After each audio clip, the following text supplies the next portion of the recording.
Kanalıma hoş geldiniz. Bugün sizlere orkideler sıfırdan nasıl yetiştirilir, nasıl büyütülür, bebekken ya da küçük orkide nasıl elde edilir bunu göstereceğim.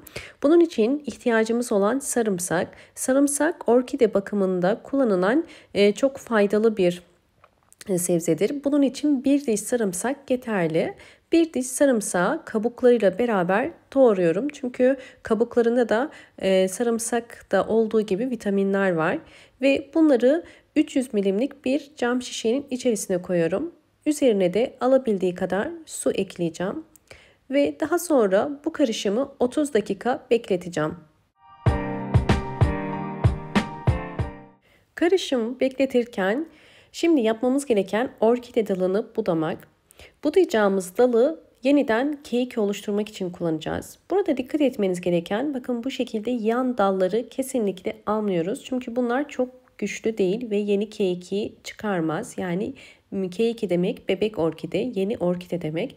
Bunun için yan dal değil, tamamıyla bakın ana dal, yani dipten uzanan bir daldan keseceğiz ve bu dalın canlı ve sağlıklı olması gerekiyor.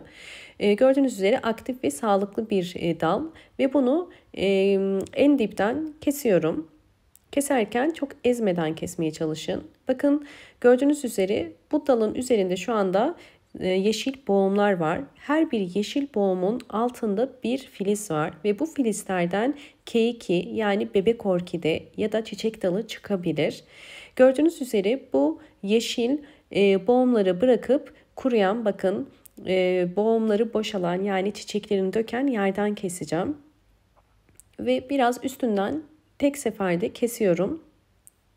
Evet, kestik. Şimdi bu dalı bir kenara bırakıp sizlere diğer orkideyi de göstermek istiyorum. Bakın bu orkidede de filizler daha belirgin. Yani boğumlar kurumuş. Yani eğer sizler filizleri çıkmaya başlayan dalları keserseniz daha hızlı sonuç alırsınız. Fakat burada gördüğünüz üzere boğum yeşil ve henüz tam olarak bir kabartı yok. Fakat sağ taraftaki siyah olanda gördüğünüz üzere küçük bir kabartı var. Yani artık filiz aktifleşmiş.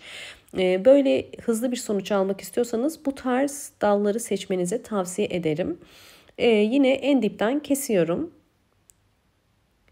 Orkidenin keiki çıkarması tamamıyla dediğim gibi dalın aktif, sağlıklı ve boğum yerinin gelişmiş olmasına bağlı. Gördüğünüz üzere diğer boğumu da yine aynı şekilde küçük bir kabartı var. Şimdi bu iki dalımı ben dezenfekte edeceğim. Özellikle dezenfekte ederken sarımsaklı suyu kullanacağız. Çünkü sarımsaklı su antioksidan özelliği sayesinde bu dalların dezenfekte olmasına yardımcı olacak. Ve dalları da mutlaka bakın üzerinde 3 boğum kalacak şekilde kesiyoruz. Böylelikle daha iyi sonuç alırsınız. Çünkü sadece bir boğum bırakıp kesersek dal çürüyebilir, kuruyabilir. Fakat 3 boğum bıraktığınız zaman bu sistemde daha hızlı çalışacaktır. Evet, hemen kestiğim dallarımı sarımsaklı suyumun içerisine koyacağım.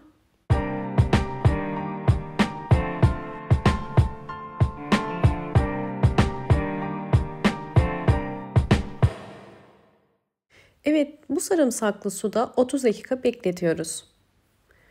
30 dakika beklettikten sonra artık orkide dallarımız dezenfekte oldu. Bir hastalık ya da bir herhangi bir böceklenme varsa sarımsaklı su sayesinde iyice dezenfekte oldu. Ve şimdi bir pamuk ile bakın iyice kurutuyoruz. Kuruttuktan sonra özellikle dalların uç kısmını kontrol etmemiz gerekiyor. Uç kısımları bu şekilde, eğer bakın kuruysa sadece alt kısmının yeşil olması gerekiyor. Çünkü sadece alt kısmını biz kullanacağız suya batırmak için. Ama eğer üst kısmı mum ile o yeşil kısmı kapatmanız gerekiyor. Çünkü bu kısımdan zaman ile su kaybedip dalın kuruması gerçekleşebilir. Bunun önüne geçmek için bakın bu şekilde iyice kuruttuktan sonra mum damlaları damlattım. Bunların uç kısımları bu şekilde kapanmış oldu. Şimdi ihtiyacımız olan bir plastik şişe ve bu şişeyi biz şimdi iyice yıkadım, temizledim ve içerisine bakın gördüğünüz üzere uç kısmı yeşil olan dalımı direkt içine koydum ve üzerine biraz su koyacağım. Bu sistemde orkidemiz bu suyun içerisinde sürekli kalacak. Su seviyesi bakın şu anda 2 santim kadar ama biraz daha fazla koyacağım çünkü az geldi su. Biraz daha koyduktan sonra size gösteriyorum. Bakın tam olarak suyun seviyesi bu kadar. Yani 4 parmak yüksekliğinde su koyuyorum. Dal bu suyun içerisinde sürekli kalacak ve zaman ile bu su yardımı ile boğum yerlerini yumuşatıp yeniden keiki çıkarmasına yardımcı olacak. Diğer dalı da üzerine koyuyorum. Fark etmez. İsterseniz sizler iki farklı şişeyi de koyabilirsiniz. Fakat geniş olduğu için ben ikisini de koydum. Kapağını kapatıyorum. Kesinlikle kapağını bir daha açmıyoruz. Sonuç verinceye kadar bekleyeceğiz. Hemen sizlere aynı yöntemle denediğim diğer bir orkidemi gösteriyorum. Bakın bunun üzerinden aylar geçti ve bu süre zarfında bu orkidemin kapağını hiç açmadım. Şişenin kapağını hiç açmadım ve gördüğünüz üzere küçük bir keyik çıkardı. Çünkü içerisinde yoğun nem var. Bakın şişenin içerisindeki damlacıkları görebiliyorsunuz. Yoğun bir nem var. Yoğun bir nem sayesinde boğumlardaki filizler hızlı bir şekilde büyüyerek bakın patladı ve altında da gördüğünüz üzere yosunlaşıyor su. Bu da yine diğer bir orkidem. Aynı zamanda denemiştim. Bu sonucu da göstermek istedim. Bunda ise bakın K2'de çiçek dalı çıkardı. Yani orkidenin boğum yerlerinden keyik ya da çiçek dalı çıkma ihtimali vardır. %100 K2 çıkmayabilir fakat %100 sonuç veriyor arkadaşlar. Bakın bu dal hemen şöyle ilk defa açtım ve sizlere yakından göstermek istiyorum.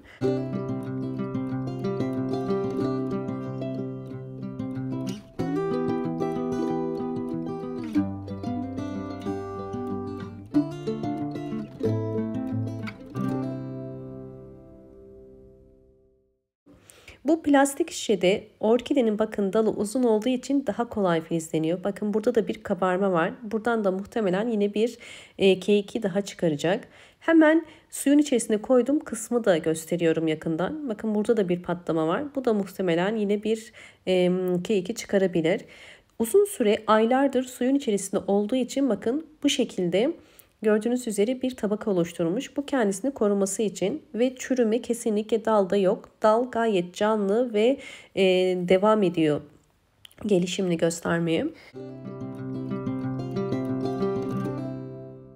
Aradan bir süre daha geçtikten sonra sıradaki orkidemin gelişimini gösteriyorum. Şöyle yakından da gördüğünüz üzere bakın orkide yaprağı giderek büyümeye başladı. Bu dalda yapraklar büyüdü fakat üst kısmında maalesef küflenme oldu ve bu yüzden üst kısmını kestim. Bakın şöyle yakından göstermek istiyorum. Üst kısmını kestim ve kesilen yeri yine mumla kapattım. Ve gördüğünüz üzere şu anda 2 tane sağlıklı yaprağı var. 3. yaprağı da çıkmaya başladı. Zaten uç kısmından da aynı dal olduğunu anlayabilirsiniz. Burada yapmanız gereken bu aşamadan sonra artık bunu su kültürüne almak. Böylelikle su kültüründe daha hızlı yeni kökler çıkarmasına yardımcı olacağız.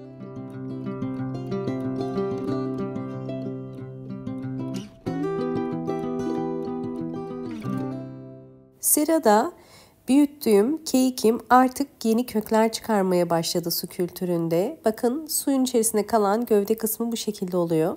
Özellikle bu orkideyi büyütürken keyiki çıkarabilmesi için mutlaka şişeyi de bol ışık alan bir yere koymanız gerekiyor. Ve gördüğünüz üzere hem yeni yaprak hem de 2 tane yeni kök çıkardı. Bu orkideyi toprağa ekebilmemiz için en az 3 tane kökü ve her birinin uzunluğu da 5 santim olmalı. Bir dalın bu şekilde keyiklenmesi en az arkadaşlar 7-8 ayı bulur. Yani hemen gerçekleşecek olan bir olay değildir. Kesinlikle sabırlı olmanız gerekiyor. Ve kesinlikle dalı çok küçük kesmeyin. Şimdi ben bu orkidemi hemen ekeceğim. Evet, hemen bir orkide saksısının içerisine kil bilyesi koydum. Üzerine de yosun koyuyorum. Ve biraz suyla nemlendiriyorum. Tekrar kil bilyesi. Bu arada videomu buraya kadar izlediyseniz ve beğendiyseniz hemen beğen tuşuna basıp kanalıma da abone değilseniz eğer bana destek olmak için abone olursanız çok mutlu olurum. Evet bakın bir kil bilyesi bir yosun sırayla koyduk ve üzerine en son su koyuyorum. Çünkü kil bilyesi tamamen kuruydu. 5 dakika bu suyun içerisinde bekletiyorum.